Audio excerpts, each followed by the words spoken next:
that you get a more stable situation if you have a filled shell with only one kind of spin here. So this is also like a shell closure in this respect. So this is of course very well known to all of us, and you know it guides here the ionization energies of atoms in green color. That is very hard for you to see, unfortunately. I have different colors on my screen and in the projector here. You see the noble gases with extreme peaks of the ionization energy, and the same thing happens in the nucleus, where you have high ionization or separation energies, I should say, for certain nuclear numbers. And these are referred to magic numbers because in the beginning of the whole story one didn't quite understand where they come from. And then it gave a Nobel Prize, I think in 1960 or something, for the explanation of these in a harmonic oscillator shell model that also included spin-orbit coupling terms and so on. So this was a major breakthrough.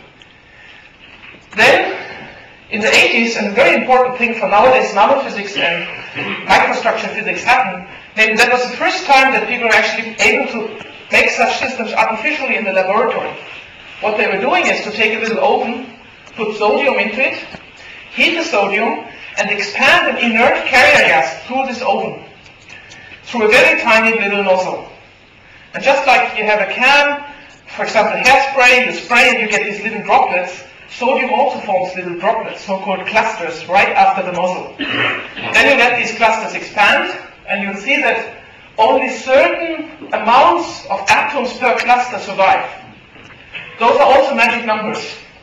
Those are the stable cluster complexes, and if you think about it a second time, you will realize sodium has one valence electron. So what happens in such a cluster is that the atoms form a positively charged background, and the electrons travel around in this so-called Jellium model. So this is basically a cluster. It's a lump of positive charges with all the valence electrons moving around in this cluster. So the shell structure here guides the stability. These were actually the first examples of man-made nanostructures that show the shell structure. Then I would say this is sort of a new quantum revolution that has set in with the advent of nanostructure physics, when people really started to be able to make small man-made semiconductor samples that resemble the properties of atoms. And I would like to use a couple of minutes to report on the beginning of what people did in semiconductor science.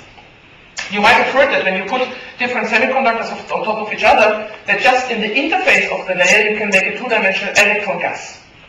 So you see the different materials here, for example gallium arsenide, aluminium gallium arsenide, and just in the interface between these two layers you have a sheet of electrons. That's what we call the two-dimensional electron gas. Now, this is a little bit like a sandwich. So you can imagine the electron gas there where we have the ham. And now what people have been doing is to take such a sandwich and put metallic gates on top of it. Now you can imagine, if you take a voltage, you put the voltage on these metallic gates, the electrons sitting in the sheet underneath, they will feel the potential from the voltage above. And if it's negative, they don't want to sit under it. Right? You can repel them from the gated region. So all the electrons will either go away or accumulate here in the gate-free region. And that's what people call a quantum dot. It's an artificially constructed little area in a semiconductor structure that confines a small number of electrons. Here, this is a historic picture almost by now. It's the first example where quantum effects in the transport through such a constriction were reported. Well, the story went on. The first samples were too large. I mean, these were made by lithography methods with electron beams, and you can imagine it's not very easy to make them very small, and it's not very easy to make them very precise either. So people invented a different method that was etching small pillars out from the semiconductor sandwich, as you see it here, and then putting gates around it and sending electrons here from source to drain, and to see whether the electronic shell structure here in the middle of this constriction has any effect. For the theorists, basically what this means, you have a number of fermions in a confinement, in a restricted geometry, here in quasi-2 dimensions. This was a seminal breakthrough here because really you could see and observe very clear shell structures. This is the experimental result. So remember, the electrons are traveling in the transverse direction through the quantum dot. Electron comes from the left side here. Of course, it needs a certain Coulomb charging energy to enter the trap, and then it also leaves the trap. Whenever it passes the trap, you are in such a conductance spike here. Now, if quantum mechanics is dominant, these spikes are not equidistant, which very classically would be, because each electron has the same charge, right? Quantum mechanically, you see different distances here in the peaks, and the distance is the gate voltage, the potential energy difference you need to apply in order to have enough energy to push the next electron into the system. And if you look at the numbers here, you see there's a particularly large gap for 2 and for 6 and for 12. And if we do that, if we do that systematically, we will see that these are actually shell closings, as I mentioned them in the beginning, for these particularly large spacings. Nowadays, I should mention and advertise a little bit here, we know how to do this much better. The first experiments were very rough and not very precise, but the group of Lars Samuelsson in Lund is now able to do this in quantum wires, which are grown using nature's own principles that makes them much more clean. And you see here very large differences in these spikes. I mean, this what I show here are contour plots of these spikes that you've just seen, so you look at them from the top, and you increase the gate voltage, and you see these very large gaps here for 2, 6, 8, 12, 16, and 22 electrons. So let's now try to understand this a little bit with a more theoretical perspective. What would be the simplest way to look at these kind of systems? Well, we have, as we said, a layer here, a small disk filled with electrons. So you can imagine this just in this very rude classical picture. And this is basically like electrons moving on a billiard table or in a harmonic potential, bouncing with the wall. So now you know, on this billiard table, the electrons will have a kinetic energy, but they will also meet the confinement. Eventually they will bounce with the confinement. In our case, the confinement is felt everywhere. It's not like just a flat potential. It is a harmonic oscillator that comes from the lithography and from the Coulomb repulsion of the gates. And of course, the electrons interact with the Coulomb two-body force. So this is the last term. All in all, this Hamiltonian looks pretty innocent. And you might think that, okay, let's go on and straightforwardly solve the Schrödinger equation.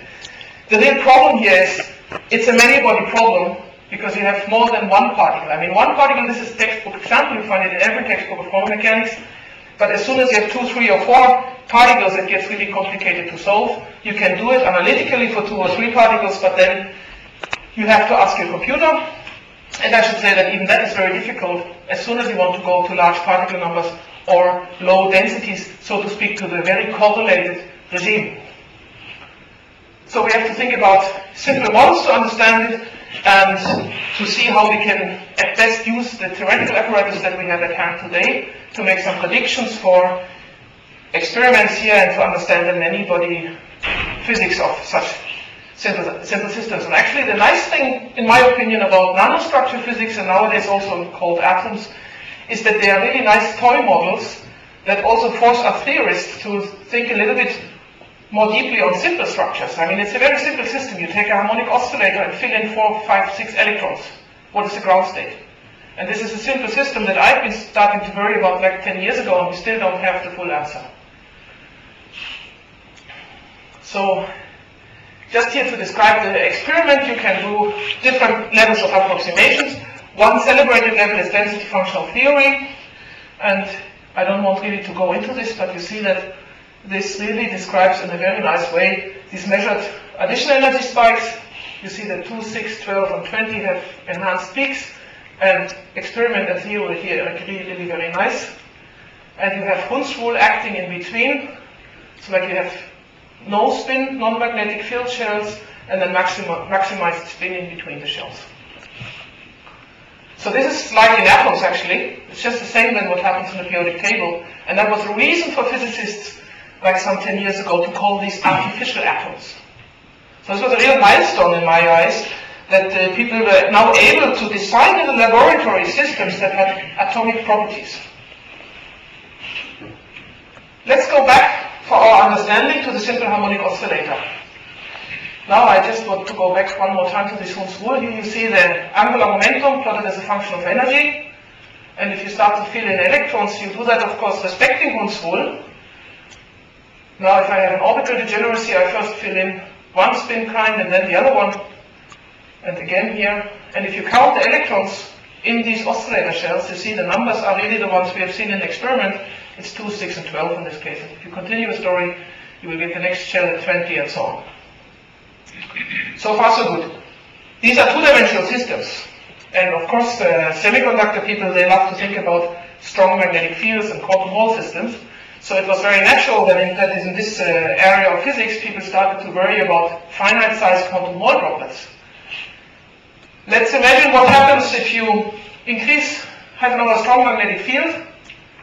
Basically, magnetic field tilts the quantum spectrum so that certain angular momenta here come lower in energy while others get higher up in energy. That is very simple to solve analytically, also kind of textbook stuff. But now think, when you do that even stronger, let me see, we'll go one step back. You can see if you do that even stronger, you would actually have a gap here that separates these levels from the highest one here. You see, that is what happens in this situation. And you will see that this level now comes lower in energy than this one, and all these particles here are moving in what we call the lowest lambda level. This here now in a finite size geometry. So that's the situation. Let's think about the electron density. The first one is trivial, it's just a Gaussian. So this is all single particle, non-interacting so far. And you see the next one, and the next ones, and if you sum them all up, you get the homogeneous cake here in the middle that then of course falls off as it should. For n-1 particles here, angular momenta here of course, because the zero angular momentum is also included. And that is what people call the maximum density droplet. And if you want to write a many-body wave function of this, you would put an entry here, a 1 in the Fock state for every occupied single particle angular momentum. You can do this in a very simple single particle model, as I've just shown, but you can also use more sophisticated methods because you also want to treat the interactions. What we find when treating the interactions is that the physics is not so different. You also get this homogeneous droplet, the maximum density droplet, and all of these orbitals are occupied with unity here. So it's a very simple system. Now let's think what happens if you still increase the magnetic field. If you write down the single particle Hamiltonian, you will see that the magnetic field actually adds to the confinement strength. So, roughly speaking, if you increase the magnetic field, you push the electrons together. Now you can of course not do this forever, because at some moment the Coulomb repulsion will be very strong. So the system has to react on this, it has to answer this increased pressure from the magnetic field. And the way this happens, when D is really increasing, is that the few particles here at lower angular momenta get shifted to higher angular momentum values. This is what people call the Reimann and Venn edge after their first discovery here. If you observe carefully here in the density what happens, let me try just to go back and show this to you one more time. Look at the corner here, you see that a ring of electrons splits off from the NDD, and this exactly corresponds to this moving of charges here in the single particle spectrum. So this so-called Reimann-Venn edge is found to have a broken symmetry. And that is very analogous to what happens in a Hall bar geometry. And I think Arnes here in the house has also worried about that a couple of years ago. So this was nice to see that it really works also in a finite size geometry. And if you look at the current, you see the current forms these loops around the maxima here. We tried to understand this in the terms of a phase diagram, and of course our ambition was really to go into the fractional regime and to really crank up the magnetic field and see what happens in this extreme regime. I have to admit that we failed completely because our code never converged and we ended up in a big numerical mess that didn't know how to solve it. So certainly the method that we used was not very accessible for this highly degenerate quantum regime. And then I had a big surprise. I was asked to be opponent here in Henry Sarikoski's PhD thesis in Helsinki in 2003. And he did exactly the same thing. Quantum Hall droplets at extreme magnetic fields. So he showed me his results. And the first thing that he observes at a certain field strength or a certain electron density is a maximum density droplet. So here is a contour plot, homogeneous density, everything is as it should. Also the next result for increasing magnetic field strength is fine. At small particle numbers you don't have this ring splitting off, but you get a so-called reconstruction from the center of the droplet, and at the same time he sees these kind of lignin-like molecules, this bumpiness forming in the structure. You see, it's a bit bad here in the projection, but you see with a bit of goodwill 6 distinct maxima here. So this seems to agree nicely what we have seen. But then the story continues, and the next one, instead of bumps, he shows me holes. You see, the dark region here is a minimum. I was very puzzled to see that these holes develop in a very systematic way. First you have 3, and then 4, and 5, and 6, and so on. So what the hell is happening? I mean, we saw that we get localization in strong fields. They see the opposite. They see holes forming. Here there's a more dramatic picture of it even. This is the density plot and the current, and you see that the current has a loop structure again around these holes. And if you do it for a larger system, you even start to build up kind of a triangular lattice of these loops. So what could that be? At that time, we have already been worrying about rotating Bose-Einstein condensates. So what people have been doing in 1995 was the first success that was also rewarded with a Nobel Prize. Some years later, when Ketterle and Reimann and Cornell achieved actually to achieve the Bose condensate in magneto-optical traps. Later on, they also started to let these condensates rotate, of course, because existence of vortex patterns is a sign for a superfluidity that everybody was after at that time. And that's exactly what happens here in a bosonic condensate. You first have the condensate glob, and you crank it, you increase the angular momentum. Basically, they do that by stirring it with a laser, literally. And you see the minimum structure developing here. So this is a hole in the boson density. And then you have 2 holes, and 3 holes, and 4 holes, and so on. So we were really puzzled. Could what we have seen for quantum dots, for the pulsed Coulomb interacting electrons in a magnetic field, could that have anything to do with what we see here? Because the physics of end result seems to motivate that point of view. But a priori, these are completely different systems, and there's no reason at all why this should have anything to do with it. So the main question to ask, could there be vortices in quantum dots? What is a vortex? This is a vortex that I actually observed close to my house. This is on the Öresund in the summer 2 years ago, where we had nice vortices here on the water. And you see the vortex is a minimum in the density, together with the fact that the phase changes by 2 pi when you encircle this 0. Right, so it's a hole, and then you have the wave function changes by a phase factor. This was well known for Bose condensates. You see, this is already from 1999, work by Batz and Rochard in mean field theory, what people also used to call the Gross-Pedayevsky approach. And you see, when you have this condensate, first it's spherical, it's non-rotating, but then you increase the angular momentum, it becomes flat. And vortices enter the system. You see, this starts to eat itself into the cloud here. It already penetrates it a little bit, and finally comes to sit at the center. This is if the ratio of angular momentum to particle number is 1. But you also see that if you still increase the cranking, you form more and more vortices in the system. So here you have 2 holes penetrating the cloud, and here you get a whole lattice of clouds. Again, this reminds us a lot about the quantum dot density that I've shown to you, where you already could, you remember this result of the 24 electrons. You could already see the triangular lattice, the triangular vortex lattice coming. And it's the same here. It's a finite size sample, but you can see this triangular lattice developing. And if you plot the phase of the order parameter, you see also that each of these vortex positions here is really associated to this phase change. This is a simulation of a picture here from an experiment that I stole from the internet. The group, by now very famous group from Aboucher et al. And this is rubidium atoms, and you crank them and you really get an extended lattice of vortices here. This is a bosonic sample. I mean, all that I showed you now was for bosons. So our kind of difficult question to ask now, could that have anything to do with what we've seen for the fermion case? And because mean field approaches always can be criticized for their rather drastic approximations that are included there, we decided to go the hard way and really solve the full many-body Hamiltonian numerically and try to see whether we can get anything out from that. There's a drastic difference, of course, between bosons and fermions. You all know that. Fermions are kind of unhappy characters because they don't really want to sit close if they're very similar. Bosons don't have that problem. When you make them really cold and at corresponding densities, you can have them all occupying one quantum state in a macroscopic way, and this is what people call a Bose-Einstein condensate. And why are these condensates so fascinating? Well, think of you would have all these atoms dancing together in the same rhythm. That's an enormous technological concept.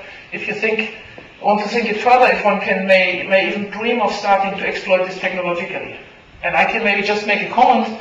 This is really, I have a feeling that we are at the beginning of a similar kind of revolution that's called atom physics than what we had in the 80s when nanophysics started to become popular. Because people now achieve to put these condensates on chips and even start to construct integrated circuits with these kind of things. So I have a little bit of hope and dream that a lot will happen in this field also in the applied directions. Anyway, we want now to solve the Schrödinger equation is this. So what we need to do is, of course, to think about a suitable basis. We have all these bosons or fermions in a harmonic confinement. So what we really do here is to, first of all, see that rotation and magnetic field is really the same thing. The boson condensates that form the vortices, they were made to rotate mechanically. In the electron case, we have a Coulomb force between the particles. They respond to a magnetic field. Here, the rotation was brought about by the strong magnetic field, and these are really the same physical issues. And then we, of course, have a circular symmetry of our trap. Happily, angular momentum is conserved, and that saves us a great deal of the numerical effort. And we work in the lowest lambda level, which has a few simplifications, mainly also that you basically have to diagonalize the interaction part of the Hamiltonian. Now, if I say lowest lambda level, it's also important to realize that there's a difference between the happy and the sad fellows here. The fermions, they form this maximum density droplet because they are not allowed to sit on the same quantum state. So it's the Pauli principle that really makes them sit neighbors here next to each other. And because of the strong magnetic field, first of all, we assume them all to be polarized. They don't have to be that, but let's take this as a working assumption now. The bosons in their ground state, they all can occupy the m equal to 0 state. Right? Because of the statistics, they don't mind sitting close to each other. They can occupy the same quantum state. And this is what we call, I don't want to call it a boson condensate because that's really a macroscopic thing, but people have now started to adopt this terminology also for these finite size samples. And I would like to make the claim that this maximum density droplet is just as much a condensated state as is this Gaussian block for the boson condensate. It's the same mathematical mechanism behind. Now, when you do the diagonalization, you get very happy, you get lots of results. You get amplitudes and Fock states and energies. And you have to think about one or the other way what to do with them to understand what the physics is that lies behind. And I was really feeling like this poor fellow when I got all these results out from my computer. It's really not easy to start to understand once you have diagnosed the Schrödinger equation numerically. And that's one of the biggest disadvantages of doing the whole thing numerically, that understanding often goes very much behind. Oops, now he doesn't want to go away. Yeah. So what do? We adopt this trick that is actually borrowed from nuclear physics.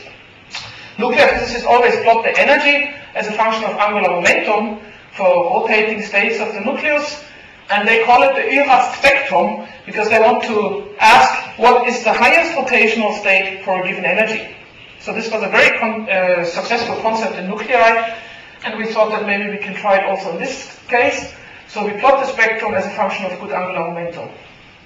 Because I only diagonalize the interaction term, the energy of course goes down because we have repulsive interactions, so it's advantageous to have a large angular momentum. Right? That's why the energy is going down. Now if you look at the spectrum for fermions and bosons, you observe one thing, that there are kinks in the spectrum. See? There are kinks also here. And whenever you have a kink, you have a gap. So there's something special about those states. And we can compare the bosons for short-range forces, for Coulomb forces, and it doesn't really change a lot. To those of you who are familiar with the Coulomb Hall effect, that's maybe not so surprising because we really work only in the lowest London level. So Coulomb or short-range force doesn't make a hell of a difference. Of course, to understand the physical properties and to see the vortex patterns that we are after, you can plot the density. So for the unit vortex, that's one vortex sitting exactly at the center of the trap. This is easy because you still have a circular symmetry of the system. So here you have the vortex. Because of the 0-point motion, of course, it doesn't go right to 0. There's a little bit of finite density at the center. but that's just sort of from the exact diagonalization here. And you see that the most dominant Fock state has a hole at the center, and all these other ones are occupied. And now you see, you can impossibly increase the angular momentum here from this state by any other way than taking a second zero into this. Right? Because the first zero has already penetrated. It has wandered all the way from here to there, passing all these ones. And this is exactly the analog to what nuclear physicists want to call band termination. So there's a lot of analogy between these little quantum slices and nuclei. Now for the two-vortex solution, you are in trouble if you want to look just at the density, because the system is circularly symmetric. So of course also your solution will respect the symmetry of the Hamiltonian in an exact diagonalization. So you have to perturb the system or plot correlation functions. Here we choose the perturbative density, and you really see these two minima at the two-vortex situation. The same happens here for the bosonic case. And in the bosons you see that the two-vortex now has a macroscopic occupancy. I mean macroscopic, I do the exact diagonalization so I don't have so large particle numbers, but if you would do this in mean field, you would see a macroscopic occupancy of the m equal to 2 orbital for the two-vortex solution. Right, so if you have vortices, the condensation happens into another single particle orbital. Let's now do one thing and look a little bit in more detail on this lowest energy line. You see there's not only this very pronounced kinks, but this also wiggles back and forth. And we want to understand what is this wiggling. So what we do is we subtract the smooth part in order to map out the wiggling in more detail. And that's what I plot here. You see this is for fermions, for 20 fermions. And the lowest line minus the smooth part now shows a very systematic pattern with a two-fold periodicity, three-fold, four-fold, and so on. We compare this to the bosonic spectrum, and you see it does really the same thing. Two-fold, three-fold, four-fold, and so on. Now this is easy to understand because the vortices localize just like in a molecule form. And if you had particles with a two-fold symmetry, you would also expect a two-fold symmetry in the ground state of the quantum spectrum, like the rotational spectrum. And if they crystallize in the form of a triangle, you get the period delta L equal to 3 and 4 and so on. So it's really the classical geometry of this vortex crystal that determines this periodicity. And that doesn't change, it even gets more pronounced when you go to larger system sizes. Also, one can inspect the Fock states and find a direct mapping between the fermionic and the bosonic Fock states. And always there's a clear systematics behind the entry of the vortex states being compact holes here. You see there are three holes here in the system sitting close to each other for the three-vortex solution. And the bosonic counterpart means a macroscopic occupancy of the m equal to 3 orbital. So there's really a nice mapping between the two. And that's one of the things that we are working on right now in collaboration with Matti Manninen from Jyväskylä and also Susanne Wiefers from Oslo, that to try to understand this in terms of trial wave functions. So one thing, of course, you can always do is to plot the density and also a velocity field. From that you get the vorticity, so to speak, and you see that the vorticity really peaks where the density has a minimum, and that's precisely where the vortex is sitting. The only really interesting thing here for you to realize is that it's a little bit cute to see how the Pauli principle affects the size of the blobs, because the bosons, of course, naturally can sit much closer than the fermions can. So the systems are more extended. One good way to look for these vortices is correlation functions. And this is the MDD, and you fix one particle position in a correlation function, and you ask for the probability to find another particle within the system. So that's done here, and of course, when you fix one fermion, you don't want a second fermion there. So this is what people call the exchange hole. You see it very clearly, and then this homogeneous density around.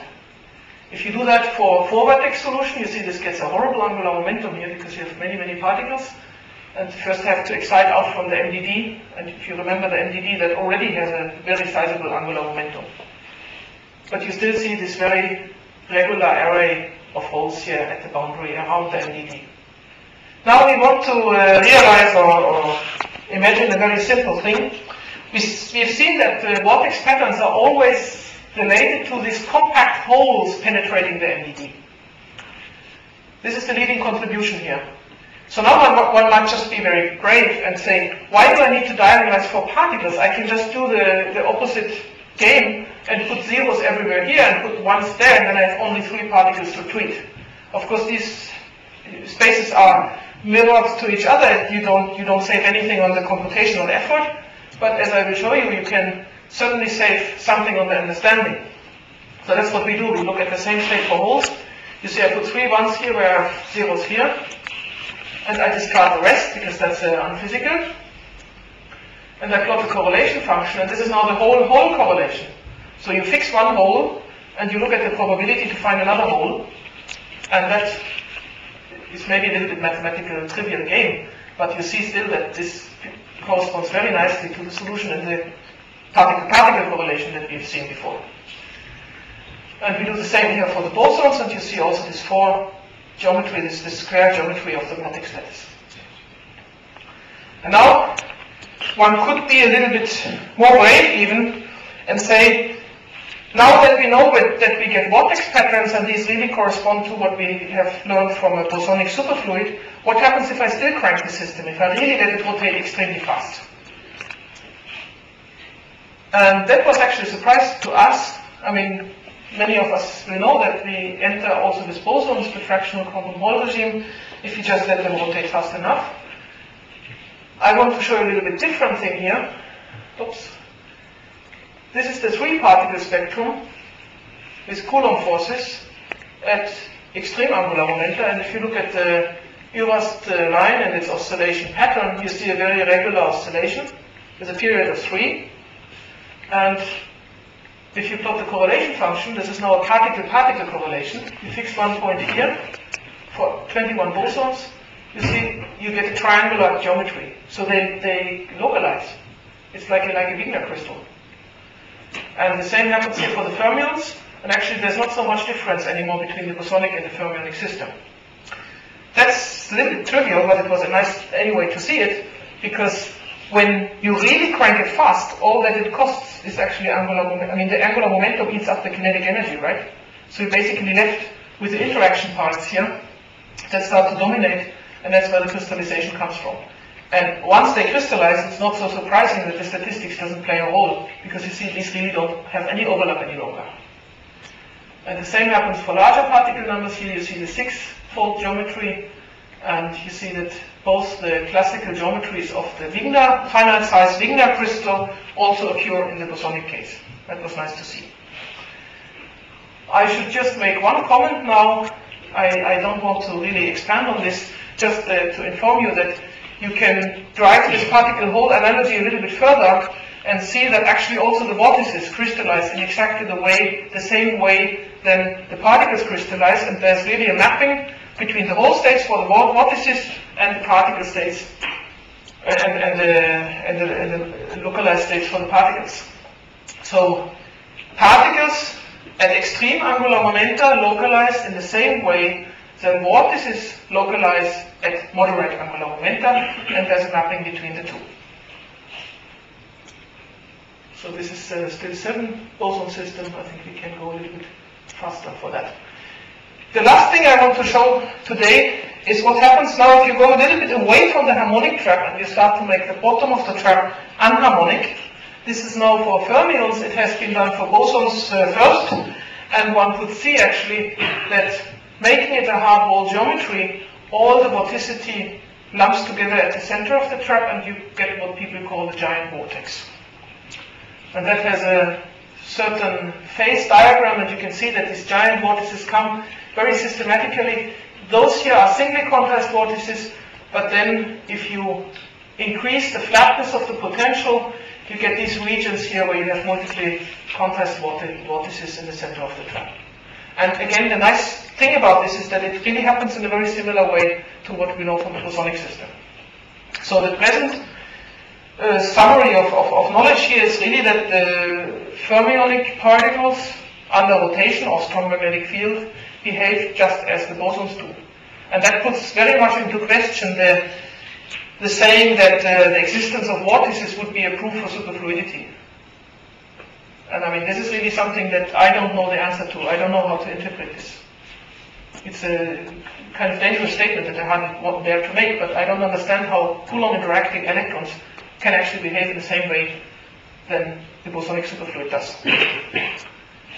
So let me summarize. We have seen that vortex formation and the mechanisms for vortex formation is very similar. What still needs to be proven is that also the trial wave functions that we can come up with would sort of support this view. I think this is there are a few real challenges ahead of us.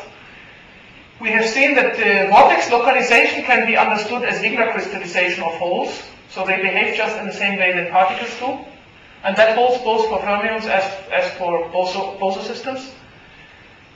That can be understood very easily in particle-hole duality, and we get giant vortices in the anharmonic potentials. One thing that is still waiting to be discovered here is that these vortex patterns in a quantum dot, they give very strong signals in the conductance of a quantum dot. And at the moment we're trying, together with our experimental friends in Lund, to see whether there are really clear signatures of these vortex patterns in the high magnetic fields. So I should close this by just showing you this last beautiful result that I got from my friend Isla Reimann, who's now in Berlin. And this is a mean field density functional calculation of fermions in a harmonic well at strong magnetic fields, and you really see the vortices entering the system and the arrows that you see here is the current. I should mention that much of this work here was done together with Georgios Karboulakis and Timo Kärkinen, the people listed here. I got a lot of help from my friend Matti Manninen in Jyväskylä and Ben Mottelson in Copenhagen. And I'd like to thank you very much for your attention.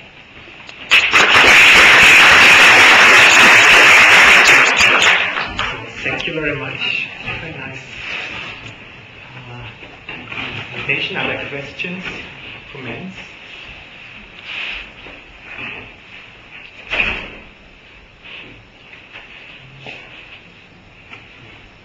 I have a question.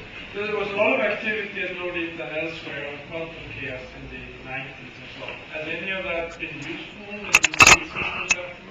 Actually, that's a very good question. I was just now thinking about including questions of this order. I mean, the key question here would be how stable are those patterns when you have roughness, for example.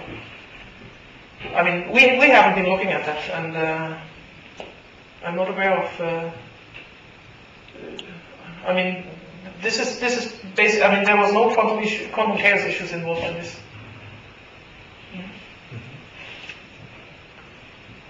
Yeah, have you tried modifying the potential from Coulomb to screen it or something? Does it depend on this? It doesn't, I mean, funny enough, for the bosonic case, it doesn't depend so much on the interactions. I mean, whether you have Coulomb. For the fermionic case, you see some changes, but not so drastic, actually. And I mean, now they have fermionic atoms also, but they are not so funny when you have them polarized. Because they get non-interacting. I mean, that's not so good. I mean, one would then have to look at two-component systems. And I could just mention, I mean, this was one of the biggest surprises that we had recently, that a lot of these vortex structures and vortex patterns become really rich once you allow for multi-component systems. And I think there's a lot to come in the future. I mean, there are even connections to what people do for skyrmion physics and so on. So there are interesting things to be discovered. One question myself. I just wonder how is the complexity of these numerical computations? You're doing this on a PC and throw on a supercomputer. Yeah, I mean, we do. I try to avoid the supercomputers because I don't like standing in queues.